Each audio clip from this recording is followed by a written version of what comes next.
Live from the NHTV studios in North Haven, Connecticut, this is the Open Mic TV show. I'm your host, Michael CUOMO, and welcome along on this Wednesday evening, July 31st, 2013. I have a great guest lined up for tonight, as promised, who will be joining me momentarily to my left. Steve SMOLKA from the Counseling Center of Waterbury will be on to talk about addiction. We'll be getting a in-depth review of addiction, its causes, its possible cures, why it's so prevalent these days. It's a topic that's hit home, especially down in this greater area, a lot of suburbs in Connecticut.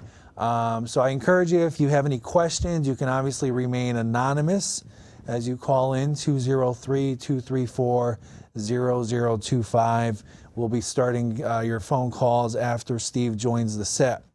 But before I bring Steve on, I want to just get to some quick announcements. Again, if Nick can put up the Facebook and YouTube addresses. There we go. Thank you, Nick. youtube.com/openmic80 and facebook.com/openmictv. Those are two very informative websites that I encourage you to check out. The youtube.com/openmic80, the replay of every open mic show will be uploaded on the YouTube page by tomorrow morning. So if you happen to miss any of the prior shows that I've done and you want to check them out, you can go on YouTube and you can see the replays. Tonight's show will be replayed tomorrow by tomorrow morning. So if you know anyone that this show can possibly affect or help, or maybe it hits home and you want to tell them about the show and they live out of state, you can have them go to the YouTube page. They can watch it tomorrow morning as much as they want. And we obviously appreciate any support. So, and obviously Facebook is, Facebook. You can become a fan of the Open Mic Show, become informed of any guests that are going to be lined up, any late breaking news, etc. So definitely check out those two things. Before I forget, this coming Saturday, this is a late breaking thing that was just booked today. This coming Saturday, I will be in attendance at the North Branford Potato and Corn Festival. It actually starts tomorrow, runs through Sunday, and it's located at the Tutucket Valley Park, Route 22, Forest Road in North Branford. There will be food, entertainment, car shows, carnival rides, fun for the whole family. I will be there doing live interviews with the NHTV crew this coming Saturday, which I believe would be August 3rd. And I will be starting interviews approximately 1 o'clock in the afternoon, and I will be there for several hours, mingling with the crowd, interviewing people affiliated with the carnival. So I encourage you, if you want to come down and say hi, if you want to get seen on television, if you want to say hi to friends and family, you could be seen on television.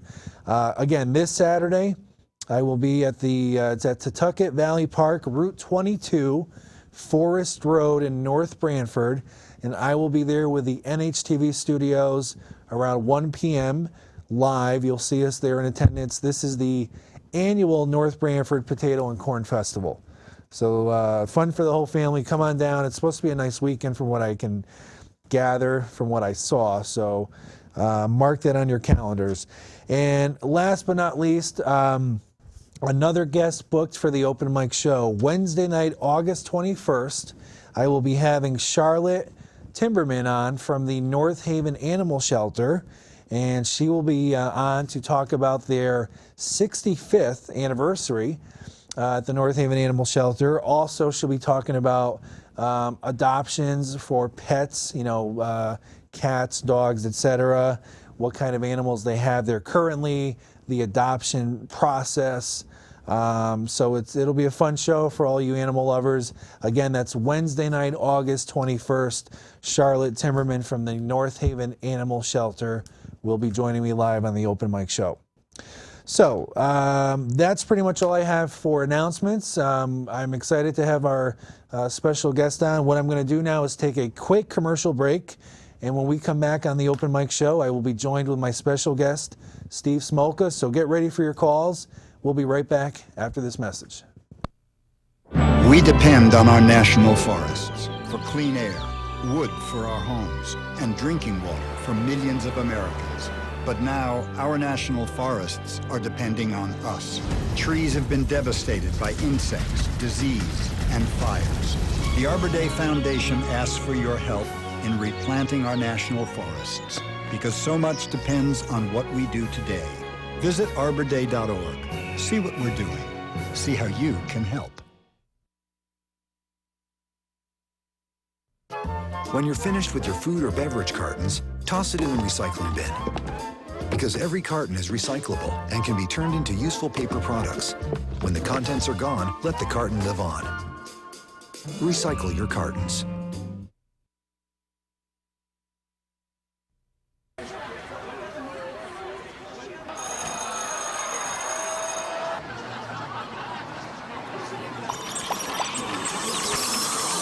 Stop. Whether it's on the way to school, at school, or online, bullying has become a non-stop threat to our youth today. Is your child being bullied? The National Runaway Switchboard can help. If you're having a hard time, get online or call to chat now. Grandpa, look what I got. Let me see. Oh, Dad, wait till you see the bike we got for Jake. Hearing loss happens gradually with age, making it easy to ignore. Yet most older Americans aren't getting their hearing tested. Untreated hearing loss can keep your loved ones from enjoying what they cherish most. Dad, can you hear me? Don't let that happen. Speak up about hearing loss. You'll be glad you did. All right, and we're back live on the Open Mic Show. I'm your host, Michael CUOMO, and to my left, ladies and gentlemen, I'd like to introduce to the Open Mic set here at NHTV, Mr. Steve Smolka. Steve, thank you for coming on. Appreciate it. Thank you so much for having me. Thank you for coming on at your busy schedule. As I was telling the viewers, you are an addictions counselor with the Counseling Center of Waterbury. I am.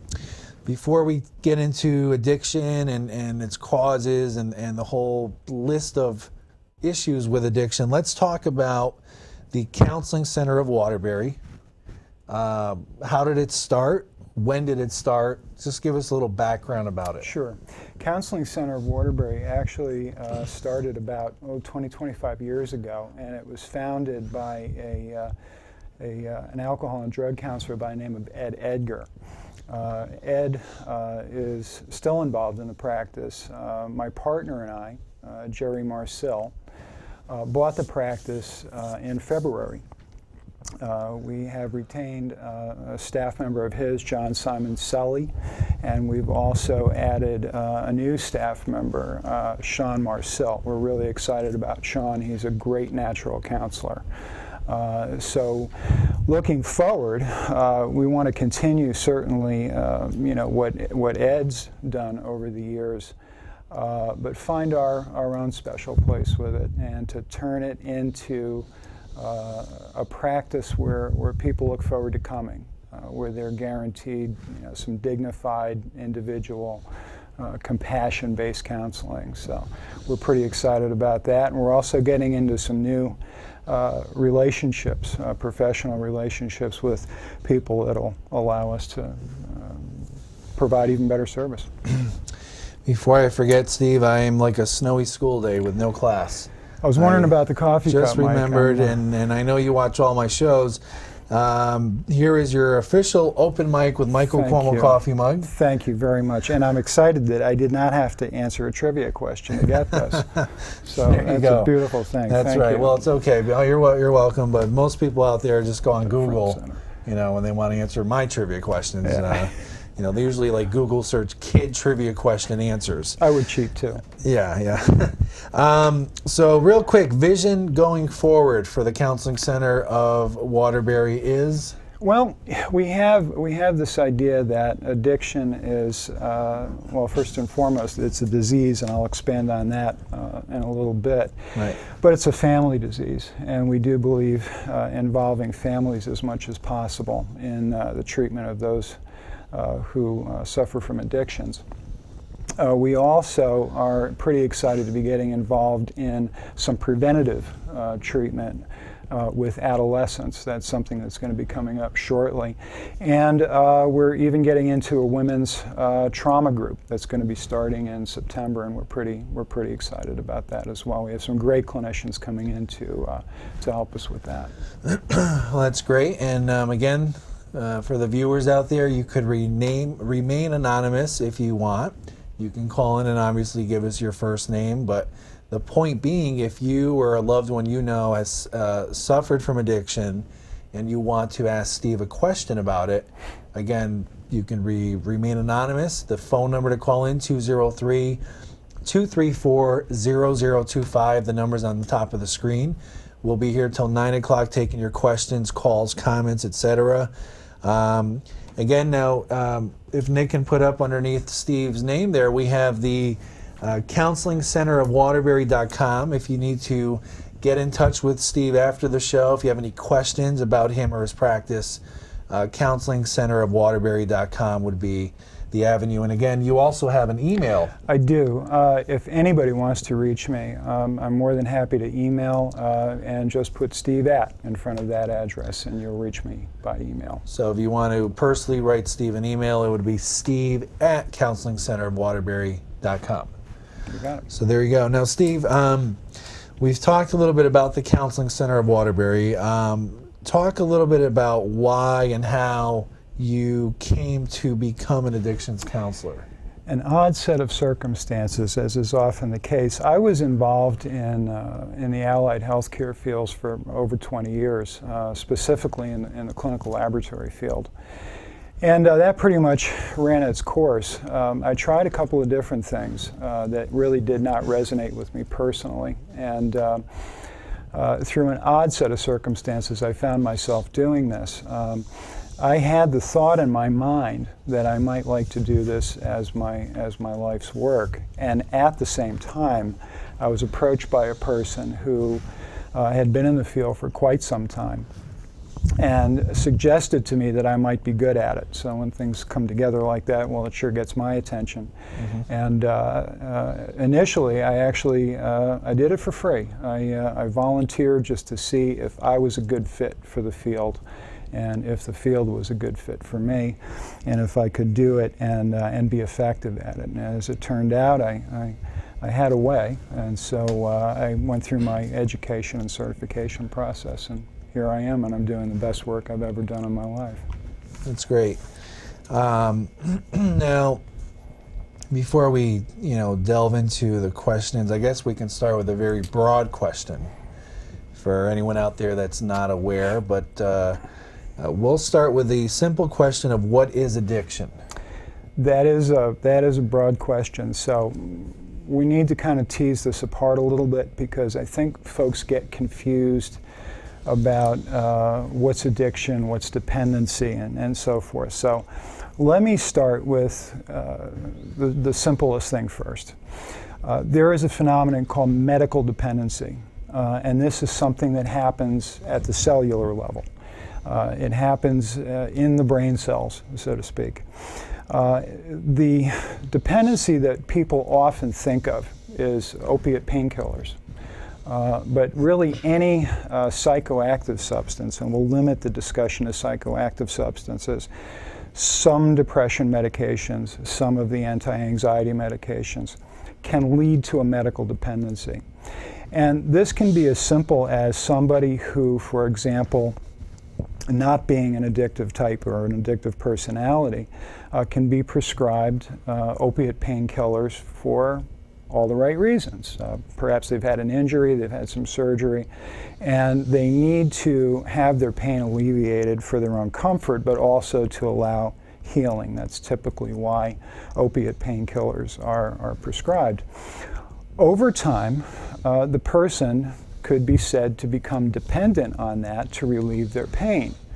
But in most cases, after the pain subsides, after there's no more need to continue, the person simply stops taking the medication or is tapered off the medication, and they go about their business and there's no problem.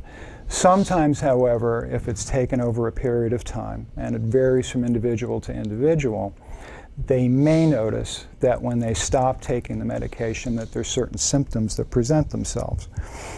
That would be the most basic form of a chemical dependency. Again, most people will notify their physician, they'll have some palliative care, they'll get over those withdrawal symptoms and again move on. What happens in some individuals, though, is that although they have that cellular phenomena going on, the dependence that they feel about the medication expands beyond its original intended purpose, that it's no longer just about pain relief. It becomes something that they become emotionally dependent on, that their well-being is dependent on the medication, or that the quality of their lives, their psychological stability is dependent on the medication. And if that goes unchecked, and if there are predisposing conditions to an addiction, and we'll talk more about that a little bit later, then we run the risk of developing an actual addiction phenomena. Now, I would make the statement here, and it may sound kind of strange, but drugs in and of themselves are not addictive. We can form dependencies with drugs, but the actual addiction phenomena is more about the individual than about the drug itself. So for an addiction, we still had that cellular level dependency going on. We certainly have the emotional and the psychological dependency going on, but in addition to that, it's starting to fulfill a need.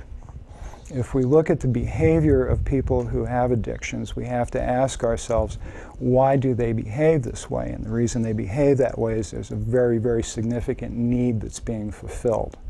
This becomes something well beyond somebody's good time or the seeking of pleasure. So when we have an addiction taking place, we have the phenomenon of tolerance. More drug is needed to achieve a desired effect.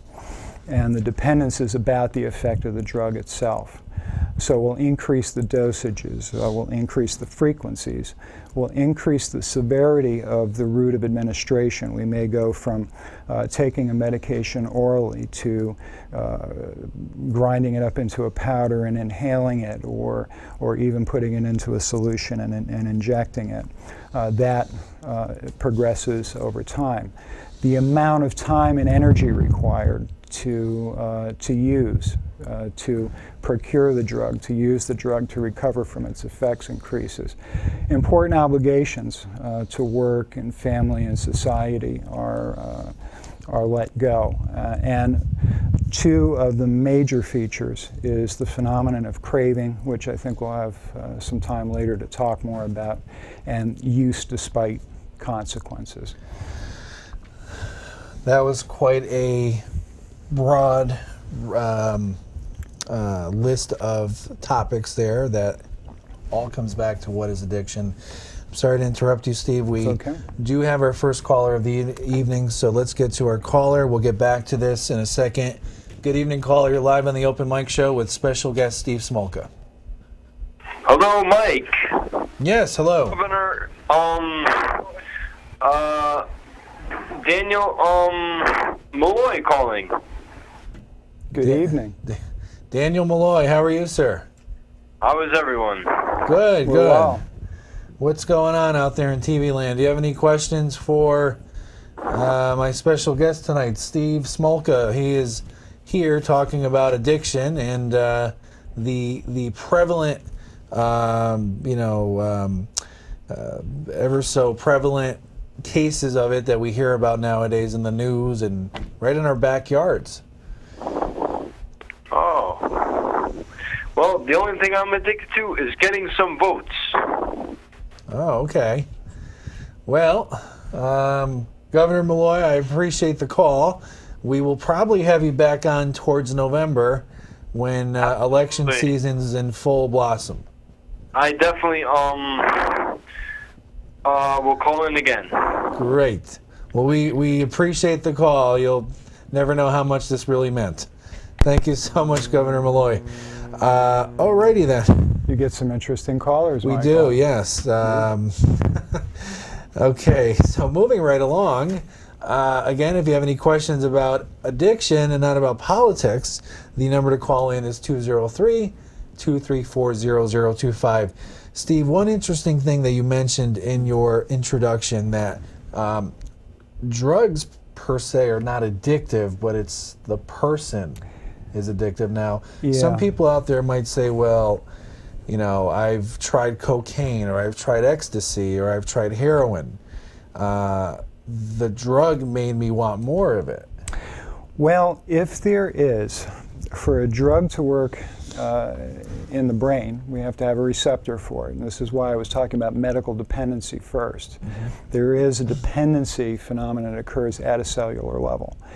But the fact is that most people that try alcohol do not become alcoholics. Most people that try marijuana do not become addicted to marijuana. Most people that try cocaine, including crack cocaine, do not become addicted. There's a misperception about that. And the same goes for heroin and the opiate drugs.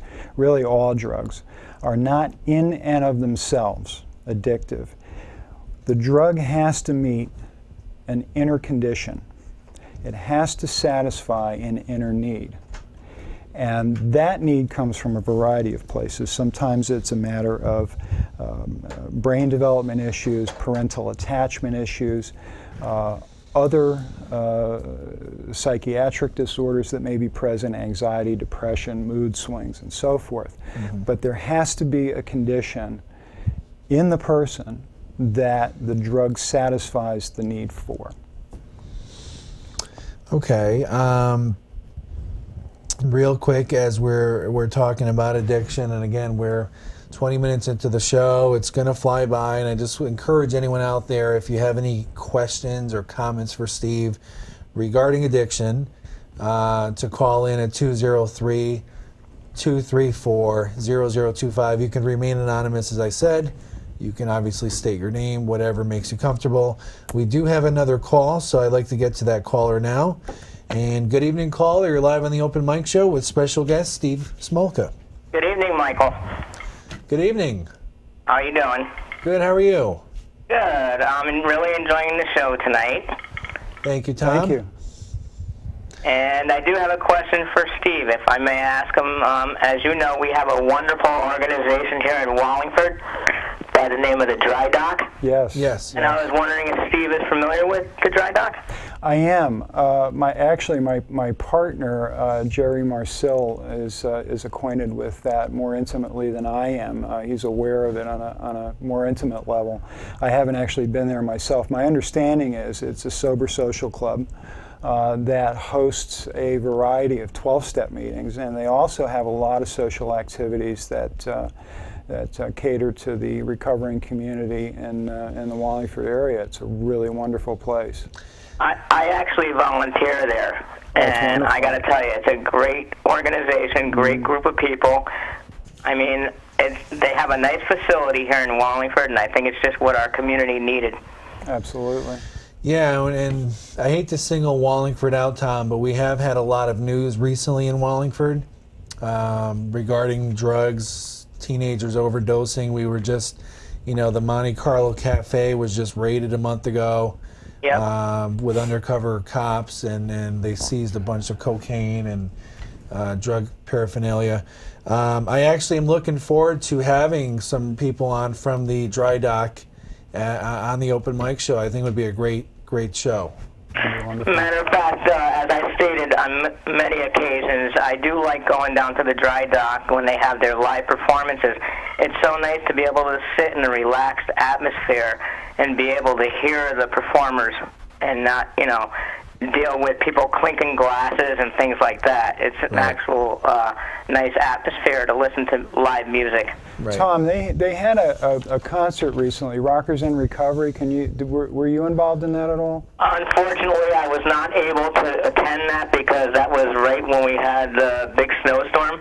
Oh, okay. And I was unable to get out of my apartment because I wasn't shoveled out yet. Oh, I see. I heard that was an awesome time. Yeah, I missed it. I heard they're supposed to be coming back again sometime within the next couple of months. Oh, cool. I haven't got a definite date on that, but as soon as I find out, I'll let everybody know. And who's the main guy in charge there? Is his name Dick? Rich Figulewski.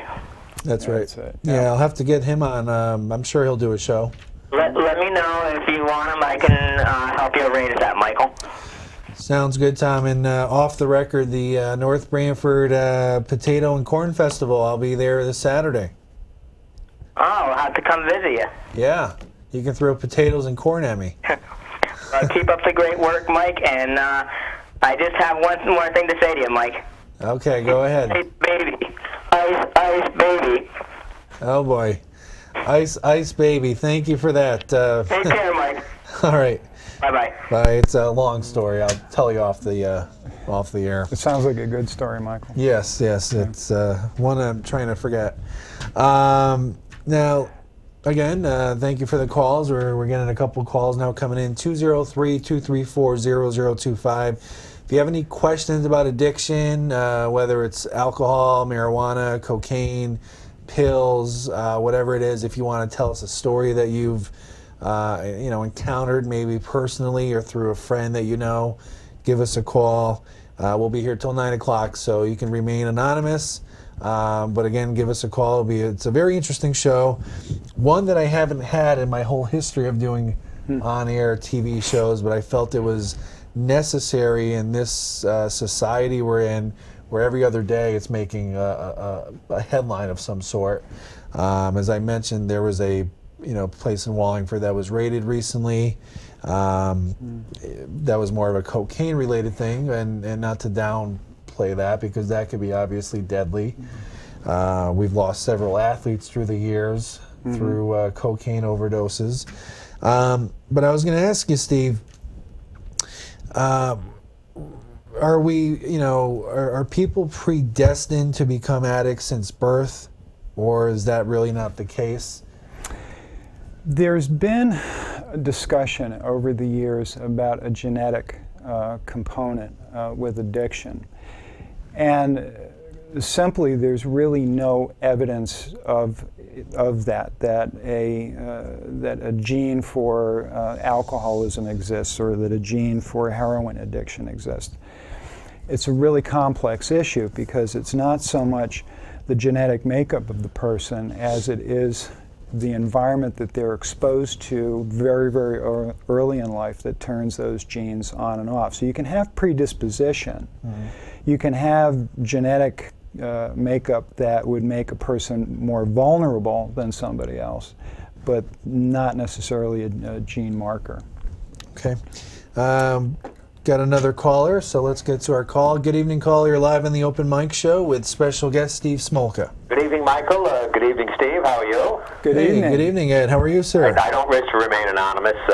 You can blurt out my name anytime. Although, following Daniel Malloy and your last caller, I think I'm in good company here.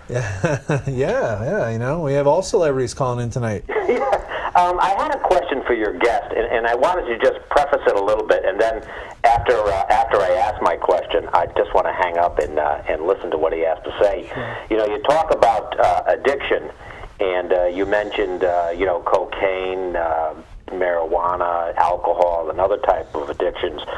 Years ago, I was in a running club, and we had a member of our club that just actually got addicted to long distance running. He was not in shape when he began with, but he became a very fit athlete, and then it became so ingrained as a part of his lifestyle that I know he would go on social events. He wouldn't do a social event unless he got his 5 miles out of the way in the morning, or he could if it was like a Sunday dinner or an event that his family had to be to. He goes, no, I can't do it. I have to do my 7 or 8 miles. I do have to do that. And it became so ingrained and it became so addicted to it that it eventually cost him his marriage. And my question is, what do you do, or what do you recommend to help an individual like that, who is not maybe addicted in the traditional sense of the word, but just addicted to his sport? And I'll hang up and listen to the answer. Thank you, gentlemen. All right, thank you, Ed. Thank you, Ed. That is an awesome question. Yeah. And I was hoping that we could get into process addictions, which is what Ed is talking about. That particular addiction, long-distance running, thrill-seeking activities, any bungee jumpers out there, what that person is actually responding to addictively is the body's own opiates. They're known as endorphins. A very powerful substance. And we become dependent on that extra boost of endorphin. One of the, I'll give you another example, one of the neurotransmitters, the primary neurotransmitter of all substances is dopamine.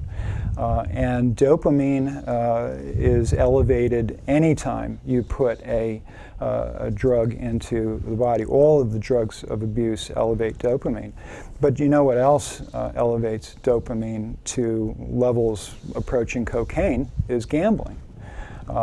There are addiction or there are dependency syndromes now associated with online gaming, internet activity. You can have sex addictions, you can have food addictions, and they're all referred to as process addictions. So it's not something chemically coming into the body. It is stimulation coming into the body, and that reacts just as physically as if you were to put a drug in.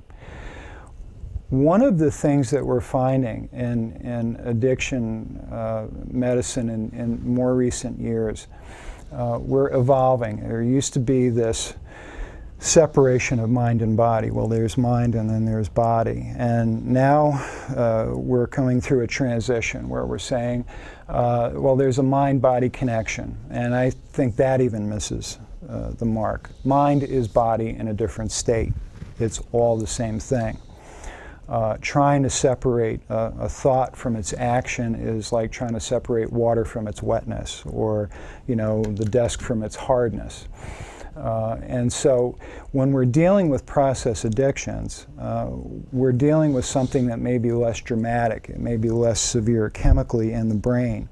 But as Ed pointed out, it can cause just a tremendous amount of dysfunction in a person's life. Especially when you bring in gambling and its financial consequences and so forth. So the addictive behaviors are something that we can treat individually and in group. And basically what it involves is a strategy called cognitive behavioral therapy, where we look at the thought that's presenting. Well, I'm going to go run 5 miles before I do anything. We begin to explore the validity of that. And we say, well, that's not a command. That's simply a thought about running. So we'll essentially try to relabel that as such. We try to encourage the person to focus on something else just for the moment. We will encourage that person to revalue that thought as simply a thought. And then to essentially recreate themselves, to have a new way of thinking about that behavior. Progress with this is often glacial. This is not something that you come in and 2 or 3 visits and boom, you're cured. It would be lovely if we could do something like that, because it's an ingrained behavior, just like any kind of addiction is. But there are strategies. I guess the take-home message there is there's strategies that we can employ that can help a person with a process addiction just as easily as a person with a chemical addiction. And as Ed and Tom and Governor Malloy have done and called in at 203-234-0025, I encourage you to call in. Just a little less than a half hour remaining in the show. If you have any questions for Steve, by all means, give him a call. If you need to reach Steve after and you have any questions after the show, his information, counselingcenterofwaterbury.com, or you can email Steve, which would be steve@counselingcenterofwaterbury.com. Now, I'm just curious, Steve, in this whole cocktail of drugs that we hear about nowadays, what is the most common drug? Let's hold that question because we have another call, but we'll get to that in a second. Good evening, caller. You're live on the Open Mic Show with special guest Steve Smolka. Hi, Mike. I'm Jan, one of your regular callers. Oh, yeah. How you doing, Jan? I'm calling to answer the trivia. I'm interested in your show. And hello to your guest, Steve. You have a very interesting show tonight. Steve, at your counseling center, is there one addiction that you see more than any other? And do you ever see food addictions? Food addictions are rarely reported to us. We have not had the occasion to deal with that as an initially reported problem, but very often in the course of working with somebody we'll find that there's something going on there as well. And food addictions create the same chemical response in the brain that chemical addictions do. Again, we're talking about dopamine. And I do want to get a chance later to kind of explain a little bit about that. It's part of the disease model concept. But for example, some people eat emotionally. If they're angry, they will eat something salty and crunchy, and that gives them that little pop. If they're feeling loving, they may have something soft and sweet like chocolate or cake or something along those lines. And it's something that is very easy to fall into compulsive use with. But you do get dopamine bumps from various foods. I will freely admit to being overly dependent on salt. The amount of salt I use in food is phenomenal, and much to my chagrin, I found that I was getting dopamine bumps from that. So it can be quite a problem, especially if you bring in the idea about weight gain. But that's right. Yeah. Well, I love those potato chips, huh? You may remember that old advertisement, bet you can't eat just one. Exactly. So I want to just share this really quick with you. I have a client that I see now, and he is a former, I call him a recovering ad executive. And this is what his work was some time ago. And he had a national account, a company who will remain nameless. And they went to a presentation at this company's plant, and the technical guys got up in front of the advertising guys and said, well, we just increased the amount of flavoring on this snack food, and we were able to increase the salt level almost imperceptibly, but as it turns out, we get an increase in subject dopamine levels. They literally will manipulate snack food, salt, and flavoring to stimulate dopamine levels, thereby making them essentially addictive. Wow, very interesting. Yeah, very interesting. And what do you think about A-Rod, with the situation with A-Rod, with the steroids? Is that like an addiction in a way? It is. Again, with the anabolic steroids, there's that cellular dependency, that medical dependency that forms. And then there are certain behaviors that crop up as the result of, there's behavior changes that crop up as the result of that some people find very attractive. And then obviously the results are very compelling. Right. Very, very good show tonight. I really am enjoying listening. Thank you. Yes, you have some good callers. Yeah, and I appreciate Illinois.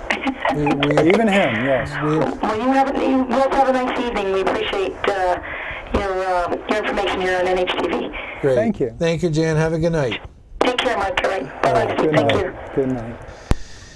Another great call, and Yes. this is great. We're got a little more than 20 minutes left, so give us a call, 203-234-0025 if you have any addictions, questions, comments. It could be about any topic that pertains to addiction.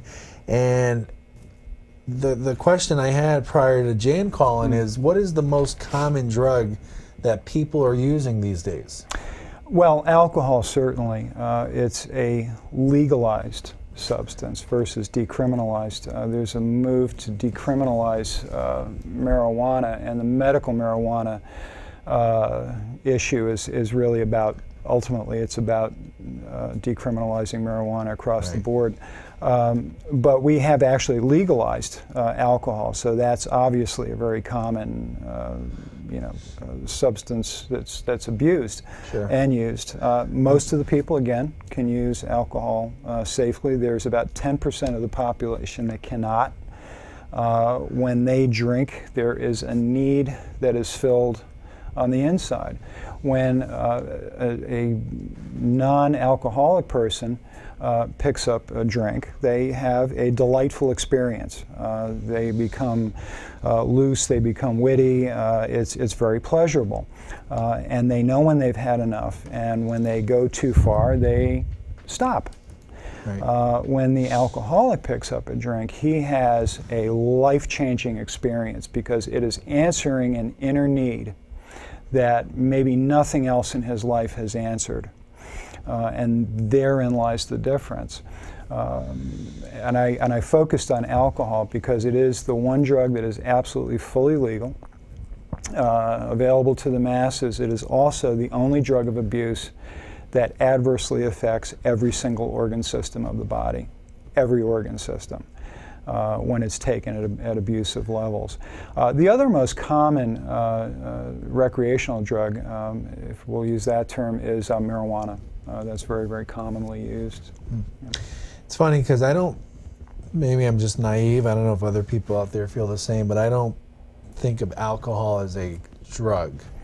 Although, like you said, it's legal, and maybe that's the reason I don't consider it a drug, but yet it still has effects that are deadly. Remarkable effects. Given the right set of circumstances, we can have complete loss of memory. There's alcoholic amnesia, right. Full and partial blackout phenomenon. We can have certainly impairment to the point where we can't even walk. It really is a very dramatic substance. It truly kills your is. liver over time. Every system in the body. Yeah. Let's quickly talk about well, there's several things we can talk about here, and I just don't know where to go. But how can someone become sober? And I use that in parentheses, from alcohol, from drugs. There is this, I don't know if anyone out there is familiar with it, but it's called Suboxone or Suboxone, which is something you would take to, I guess, get off of heroin or painkillers or other things. But is that something that you could also become hooked to or hooked on? Suboxone, you can certainly become dependent on it. Yeah. Okay. Suboxone is an opiate replacement therapy. Okay. With people coming off opiates, there's a couple of different options. They can use the common replacement therapies, which are methadone and buprenorphine or Suboxone. Suboxone is actually a combination of buprenorphine and another drug called naloxone, and that prevents it from being altered and injected. The other option for opiate addicts is a drug called naltrexone, and that is an opioid blocker. There's advantages and disadvantages to both. Because opiate addiction happens at that cellular level in particular, very often we do have to address that. Some people come off opiates without medication assistance, and some require it. It's based on the individual's addictive drive. There are three, when we look at causality, when we look at the causes and conditions surrounding an addiction, it's like a three-legged stool. We have the biological piece, we have the psychological piece, and we have the social piece. Biological, psychological, social. They are all related with each other. Biology is influenced by the social interactions. Certainly social interactions in biology influence psychology, and you can see it's bidirectional on all three legs of that. So if we're going to tackle an addiction like an opiate addiction, a heroin addiction, something along those lines, we need to address very often all of those areas. The mistake is in thinking that Suboxone is the answer. It is a part of the answer. It is a support for treatment. So as I explain to my clients when we're talking about the possibility of Suboxone, I suggest to them that we keep in mind what's the dog and what's the tail, that our work in dealing with the social and the psychological aspect of the addiction is the dog.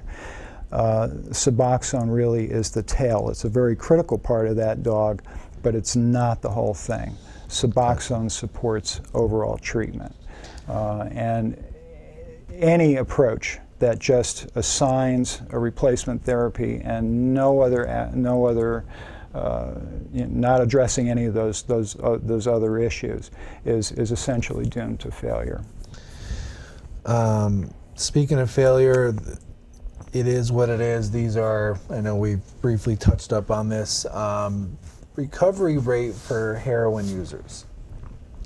Heroin is one of these drugs that we hear about a lot in the news. There was an unfortunate incident that I know you're aware of a couple weeks ago. I actually talked about it last week on the show in Modern Pizza, New Haven, where a bunch of buddies went out and one of them went in the bathroom, shot some heroin, and overdosed right there on the floor. And the rest of that tragic story is that the person who overdosed apparently succumbed to the overdose. Yeah. And in between the time that the person was discovered and EMS arrived, one of his friends had gone in and removed his wallet, his supply of heroin, and his syringe. The excuse being that he was trying to save this person from getting in trouble with probation. If we try to understand addiction from the standpoint of the just bizarre behaviors that are the result of an addiction, we are going to be left wanting in trying to figure this out. We need to look at addiction in another way. We need to stop punishing it, and it doesn't mean we don't hold people accountable for their awful behaviors. Far from it. People do need to be accountable for their behaviors. But we need to try to stop understanding addiction from its symptoms. It makes no sense if we try to do that. We need to get back to causes and conditions. And I don't know how we're doing for time, Michael, if we can. We have just around 10 to 12 minutes left. 10 to 12 minutes, that maybe, well. We still want to talk about dopamine, and yes, we do. We want to talk about some advice you can give parents. It's one of those topics where an hour just may not cut it. Right, well, you may how about have we do a 2-hour show tonight? Anyone out there want us to go till 10? All right, call in 203-234-0025. If you want us here till 10, we'll do it. No, I'm joking. Yes. No, I told you, the show goes by quick. We have a lot of, I only have about 10 questions here, and we got about 3/4 of them done, but obviously we can talk about this stuff for hours. We can. You may have to have me back again, Michael. We can do that. Absolutely. Absolutely. We could do that, and I'll have to give you a trivia question when you come back, because I don't give out mugs to the same person. Well, that was my twice. only condition, was that I get a coffee mug if I do come back. But okay. We'll work something out. Addiction is a disease, like any other disease. It was mistaken for, a bad set of morals or poor character or immaturity or stupid decision making. Right. In fact, as a disease, its area in the brain is actually below the level of conscious decision and conscious choice. So. Let me give you the quick and dirty tour of where addiction affects the brain. Does that work? Sure. So I'll pull out my handy brain model, and that's of the hand. This is the Dan Siegel hand model. Thank you, Dr. Dan Siegel. This is not an original thought. I'm stealing this. But it works nicely, because what this represents, my wrist would represent the spinal column. Coming up into the palm area of my hand, which would be the brainstem. This is a very primitive area. The brain developed, evolutionary-wise, from the bottom up. And down in the brainstem, we have body regulation, respiration, heartbeat, digestion.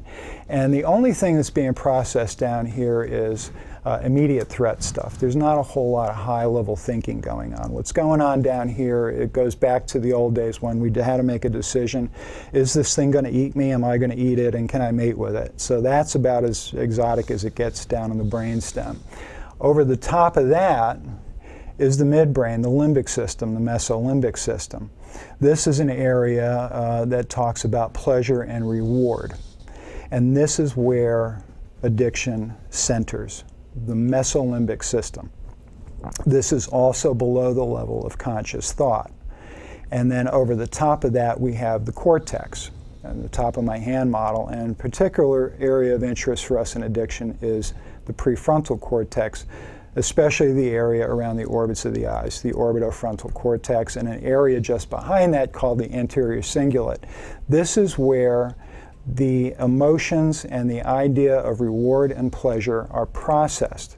They used to think that addiction centered here, but in fact, this area, that higher thinking, that decision-making area, simply suffers from bad data coming from down below. Bad data. I mentioned dopamine before, and it's a critical piece in all of this. Dopamine tells us when something is good. Dopamine tells us when something is better than expected. Dopamine tells us it's good to eat this for survival instead of that. It's good to mate with this person so that we can make more little ones of us. It's a very primal function. And what happens is, in addiction, that whole system gets hijacked. If I'm going through the course of my day and I have a nice phone call with Michael, that gives me about a 50% increase in off of my baseline dopamine level. If I enjoy a nice lunch, I get a 50 to 75% increase in my dopamine level. If I have amorous relationships later on in the evening, I'll get a 100% increase in my dopamine level. But when I put a shot of cocaine in myself, I get a 200 to 300% increase in my dopamine level. When I take a shot of heroin, I get a 200% increase. If I put methamphetamine in my body, I get a 12 to 1300% increase in my dopamine level. And what happens is that part of the brain that depends on quality data from down below as to what's good and what's not is now getting really lousy data. And I don't even know that I'm making bad decisions. Ultimately, what this comes down to is it's not my fault. I'm just not making good decisions here because I'm not getting good data from down below. And that's the crux of an addiction. And once that happens, once we start experiencing these false high fluctuations in dopamine level, and the body, the brain is trying to regulate that down. It's trying to regulate that down by decreasing dopamine receptor sites. It's trying to regulate it down by releasing stress hormones. When it can no longer do that, it says, well, homeostasis, or the condition where I maintain reasonable levels, that's not working. what I need to do is change the rules. And it switches into a mode called allostasis, and it simply raises the set point at where I experience pleasure. And anything below that level falls away. So all those things that used to give me pleasure, going fishing with my friends, enjoying a meal, spending time with my family, all those simple pleasures of life no longer cut it. The only thing that works is those huge spikes of dopamine, and that would be supplied by drugs. Is there any other way to boost one's dopamine without the use of drugs? No, and what we want to do is allow a period of resetting. The wonderful news about all of this is that the brain is very plastic. It has the ability to recover. It always wants to recover and maintain normalcy. The brain regulates. It regulates, regulates, regulates. It regulates regulation. It is just a crazy regulator, and it's always trying to maintain what it knows it needs for a proper balance. If we're able to remove the outside chemistry for a period of time, in a period of recovery, and give that person some new ideas on how to cope with stress and how to cope with sadness and how to deal with life on its own terms, why then we find that after 100 to 120 days, that limbic system is reset. It goes back to normal, and it begins to function normally again.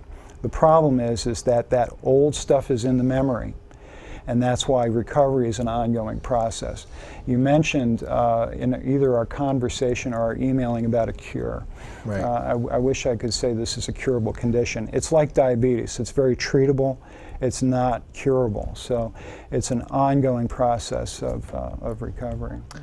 If one were to become sober and never fall back off the wagon, would they be considered cured? They would be considered. There's a little bit of controversy among our friends in recovery. Some will refer to themselves as being recovered, and what they're referring to, I believe, I don't want to speak for them, but is that they are recovered from the immediate matter of using the substance. Mm-hmm. But their recovery is ongoing in terms of all the other stuff that goes into the graceful living of a life without chemicals. Steve, we have just about 2 minutes left. I guess the last question, and I hate to do this to you because I'm only giving you less than 2 minutes. What advice can you give parents out there who might have a substance abuse problem in their household with their teenagers? That is not a 2-minute answer. I know. I'm sorry to do this to you. Well, one of the things I would suggest is to avail yourself of support. And there are parental support groups out there. And I did actually bring a list with me. Parents are up against it these days, and they are up against it because we live, unfortunately, in a society where we are dealing with a phenomenon called peer orientation. And parents, unfortunately, due to cultural considerations and otherwise, really don't have the voice that they once did. So in terms of support, if you're a parent of somebody with an addiction issue, support is something that you certainly do need. Nar-Anon family groups, you can just Google search this stuff and the Connecticut addresses will come up. Nar-Anon, Al-Anon. Parents for a Change is a parent support group in Southington that has really grown and done some wonderful things. And to find them on the internet, you would type in parents4@change.net. Wolcottcrossroads.com, and there's also scca.org, South Central Connecticut Substance Abuse Council. We have somebody? No, we are actually out of time. Wow. So we got to do this again, my friend. We do. We certainly needed more time than an hour. I want to thank you for coming on. Appreciate it very much. I want to thank all the callers out there. Real quick, Nick, Brandon, Marty, and Brian in the I think I forgot someone's name. I'm sorry if I did. In the control room, thank you to all the viewers and callers. Thanks to Steve Smolka for coming on. Again, any If you want to contact Steve, it's steve@counselingcenterofwaterbury.com. If you want to email him with any questions or comments, that'd be great. For everyone here at the NHTV studios, I'm your host, Michael CUOMO. Thank you for watching, and I will see you next Wednesday night, 8 o'clock. Good night, everyone.